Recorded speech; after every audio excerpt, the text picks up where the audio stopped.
Andy Katz here for FoxSports.com with my latest tiers. This time, looking at sleeper teams, underappreciated teams. Even though some of these teams are ranked, they are not getting the national buzz. Let's start at Tier 1. Miami, the Hurricanes in the Elite Eight last season. They've had to work their way back up into the polls.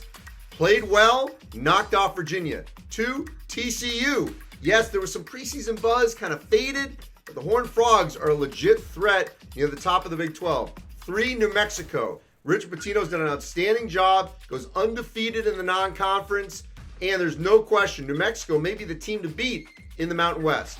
4, Xavier. Sean Miller 2.0 with the Musketeers. Xavier, outside of UConn, may be the second best team in the Big East. All right, Tier 2. A trio of new head coaches in the SEC doing an outstanding job so far. Mississippi State, Missouri, and LSU. All three of them are looking like NCAA tournament-bound teams. And number 4 in this group, Penn State, led by Jalen Pickett, a one-time Siena player. He could be the second best player in the Big Ten. Tier 3, Memphis. Penny Hardaway's group is clearly not getting the love it deserves. And yet Memphis is the second best team in the American, right behind Houston. Number 2, Rutgers. The Scarlet Knights are right back in the thick of the Big Ten, knocked off Indiana, beat Wake Forest handily. That's where we find Wake Forest, though, because Wake Forest has won at Wisconsin, and they beat Duke.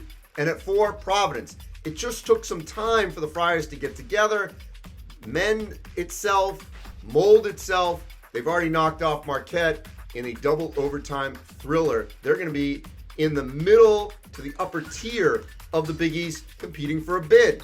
Tier 4, Marquette also has had a very good, strong start to this season, looking like a team after knocking out Baylor that potentially could get to the NCAA tournament yet again with Shaka Smart. 2, USC. For whatever reason, the Trojans never get the love they deserve. They're going to be a top 4 Pac-12 team. 3, West Virginia. Bob Huggins' group, it just took a little bit more time to get together, but they're playing Huggins-style basketball in Morgantown.